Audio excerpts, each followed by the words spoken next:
잠언 20장 13절에 너는 잠자기를 좋아하지 말라. 내가 빈궁하게 될까 두려우니라. 내가 눈을 뜨라. 그리하면 양식이 촉하리라. 잠자는 것은요, 영의 잠과 육신의 잠이 있어요. 육신의 잠이 많은 반면 영은 깨어있는 사람도 있고요. 또 영은 깊은 잠을 자는데 육신은 정신없이 바쁘게 사는 사람들이 있어요. 근데 잠자기를 지나치게 좋아하고 많이 자는 것은 귀신의 역사입니다. 저도 어려서부터 잠자는 걸 너무너무 좋아하고 안방에서 자는데 아버지가 이불을 다 걷어가지고 개면 저는 그 또 옆방으로 가고 또 그 옆방을 옮겨 다니면서 잠을 잘 정도로 그냥 아주 밥도 그냥 교복 입고 학교 다닐 때도 서서 대충 떠먹고 막 그냥 차가 막 지나가고 뛰어다니고 잠자느라고 늦잠 자다가 정말 에피소드가 많은데요. 제가 그런 잠에 이게 저주에 묶여서 한 15년 전에 하나님의 은혜를 받고 귀신이 통곡하면서 떠난 경험이 있어요. 그 후로 많이 이 문제가 이게 해결되면서 말씀 소리로 이제 회개를 하면서 더 이 잠자는 습관들이 많이 고쳐지고 이렇게 자유해졌어요. 그런데 가끔 태만의 영에 이렇게 지배당하는 분들의 영전이가 올 때가 있습니다. 그때는 막 순간 갑자기 성경 읽는데 막 졸음이 막 쏟아지고 그러면 제가 마귀가 역사하는 거는 제가 금방 알아요. 그래서 이제 막 치고 누르고 막 어깨도 치고 누르고 짓누르고 그러면 그 순간 침대에 누워가서 눕고 싶은 마음이 쑥 올라오는데요. 그러면 내가 또 지는 것이지. 그리고 바로 일어나가지고 영찬양하면서 성경 소리내면서 대적합니다. 그러면 그 현상이 탁 사라져버려요. 그런데 저는요, 사실 깨어있는 시간보다 잠자는 시간을 즐기거든요. 이유가 있어요. 매일 제가 꿈을 꾸는데요. 제 현실은 굉장히 단조롭잖아요. 매일 똑같잖아요. 거의 반복되는. 근데 꿈은요, 아주 변화무쌍 다양합니다. 제가 무슨 꿈을 꿀지 어떻게 알아요? 육과 혼이 자고 있는데 거의 죽은 거와 같잖아요. 근데 영이 활동하는 거잖아요. 꿈은 우리 마음 상태를 다양한 그림으로 보여주는 거잖아요. 그래서 하나님께서 제 영혼 상태도 보여주고 지체들도 보여주고 또 계시를 많이 그 다양한 그 그림 속에서 보여주시고 깨닫게 해주세요. 제가 다는 못 깨닫지만 성령께서 물을 때 많이 깨닫게 해주시고 못 깨닫는 거 그냥 내려놓고 지나가요. 그런 식으로 제가 그 꿈을 이렇게 해서 많이 배우는 게 꿈속에서 더 많습니다. 그래서 꿈을 즐기는데요. 잠자기 전에 항상 그 영이 맑아야 돼요.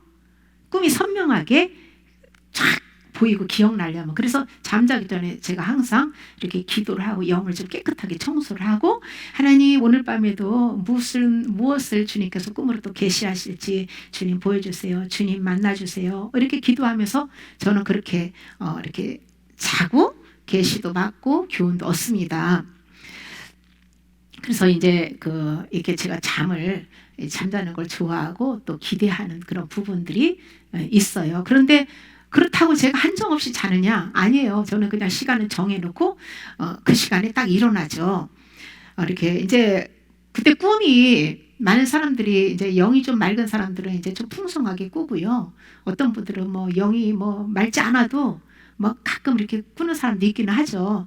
그런데 이 꿈은 마음과 생각을 상징적인 그림으로 보여주기 때문에 그걸 육적으로 해석하면요 왜곡하게 되고 심각한 문제를 일으킬 수 있습니다. 혼을 보여주는 거예요. 우리 마음을 보여주는 거예요. 그걸 겉에 우리가 활동하는 것처럼 보여주는데 대부분은 그걸 못 깨닫잖아요. 그러니까 육으로 헤아리잖아요. 그래서 문제를 많이 일으키는 것이죠. 그래서 꿈을 꾸는 것도 좋지만 해석이 더 중요합니다. 사실. 지나치게 잠자기 좋아하고 눕는 거 편한 거 좋아하고 움직이는 거 싫어하고 이게 세상 정욕 추구하는 그런 곳에는요 귀신이 역사하기 때문에 말씀 소리와 기도로 극복해야 됩니다. 다 그런 것은 아니지만 테마는 음란과 이 탐식과도 밀접하게 연관되어 있어요. 육적 음란한 사람은 영적으로도 음란합니다. 바울은 이기기를 다투는 자마다 모든 일에 절제하니라고 했어요. 그러니까 먹고 마시고 입고 일상생활에서 모든 것 중에서 죄가 아닌 것들이 있지만은 그것도 절제가 꼭 필요하다는 것을 말씀하고 있죠. 순결하고 거룩하게 살기 위해서는 부지런하게 죄와 타락한 정욕을 십자가에 못 박고 주님의 성품으로 우리는 다시 태어나야 합니다. 잠언 19장 15절에 게으름이 사람으로 깊이 잠들게 하나니 태만한 사람은 줄일 것이니라. 아멘. 게으름의 영은 육만 잠들게 하는 것이 아니라 영을 잠자게 만들어요.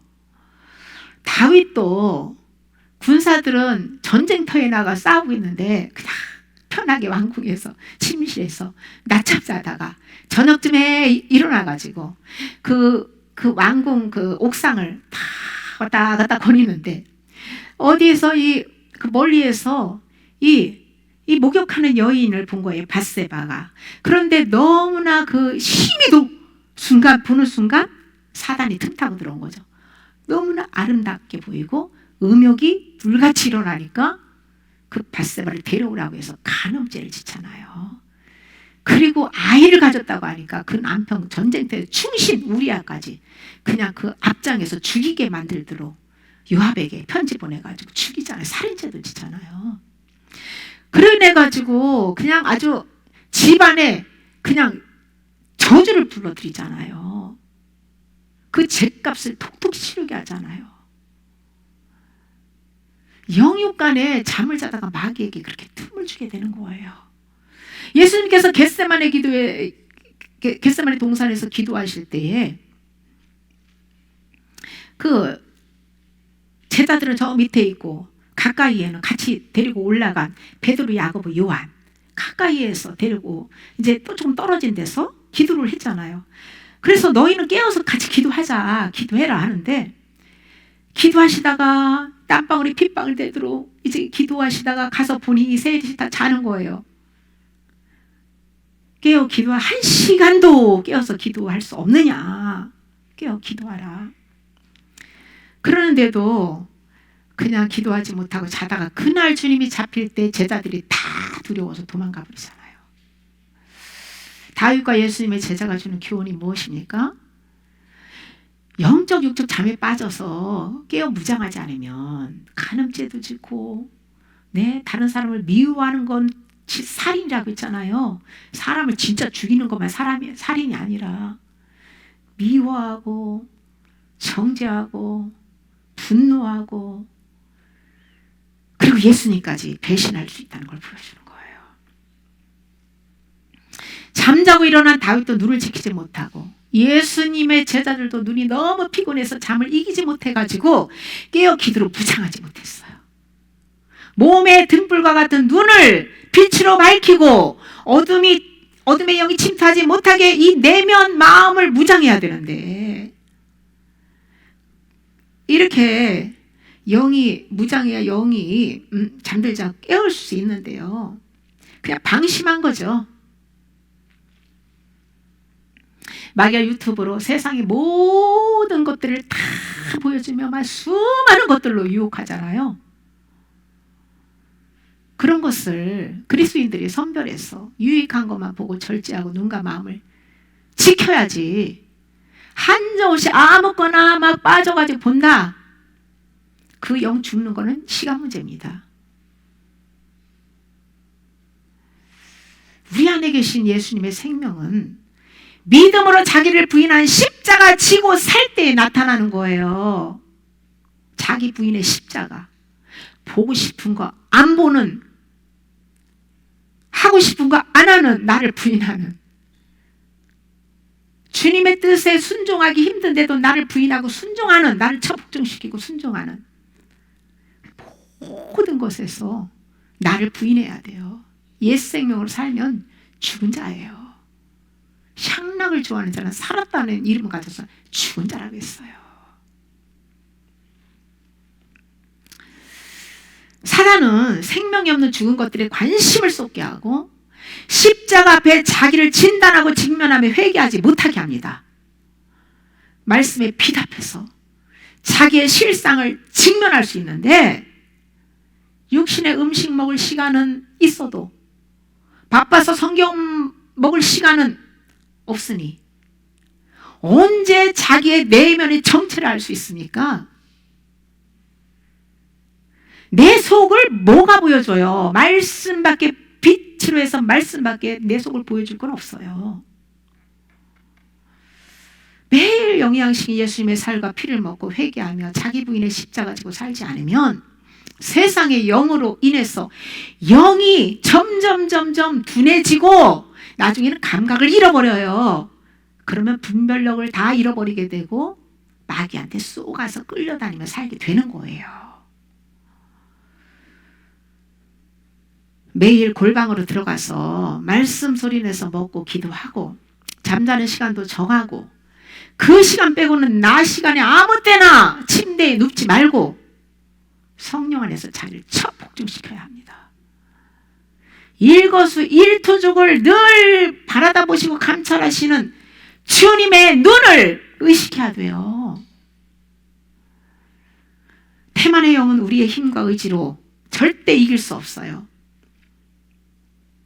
저도 태만의 영이 지배받을 때요, 정말 얼마나 많이 정죄를 당했는지 몰라요. 아무리 제가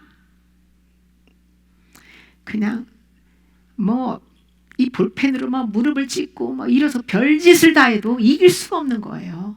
그리고 자면 그냥 찍어 눌러가지고 일어나지 못하는 거예요. 제가 잡혀 살 때. 근데 결국은 하나님의 은혜로 또 말씀 소리로 이제 극복하고 이제 돌파하게 됐는데요. 태만의 영이 활동하지 못하게 하는 것은 말씀 소리 내서 선포하며 충분히 먹고 성령으로 기도하고 찬양하는 거예요. 그것도 영찬양이 좋습니다. 마귀는 예배 시간에도 설교를 듣지 못하도록 졸리게 하고 혼미하게 해서 아주 귀를 딱 막아가지고 육신의 생각만 잔뜩 집어넣고 방해합니다. 성경을 읽을 때도 막 찍어 누르고 졸리게 하고 다 마귀 짓이에요. 그때는요, 그대로 앉아서 읽으면요, 그냥 엎드려 잡니다. 어떻게 벌떡 일어나가지고 움직이면서 읽는 거예요. 요즘엔 이 무거운 성경 안 들어도 스마트폰 앱 깔아가지고 막 소리 내면서 읽을 수 있잖아요. 먹는 거죠. 그래도 이 졸음이 달아나지 않는다. 그러면 단순 노동을 잠깐 내려놓고 단순 노동이라도 해서 잠을 쫓아내고 그리고 다시 성경을 읽으면서 믿음으로 돌파하는 훈련을 해야 돼요. 태만의 영은 쉽게 물러가지 않고 끈질기고 강력하거든요. 그래서 죽기 살기로 그 믿음으로 그렇게 싸워내지 않으면 사단의 소나기에서 절대 벗어나지 못합니다. 7.8기의 정신과 넘어지면 또 일어나는 거예요. 네? 7.8기의 정신을 가지고 꾸준한 인내로 말씀 소리로 회개하면 태만에서 자유할 수 있어요. 태만하면 육의 양식뿐만 아니라 영의 양식을 먹지 못해서 주림으로 해가지고 영혼이 기갈로 인해가지고 많은 결핍들로 인해가지고 참된 안식을 누리지 못합니다.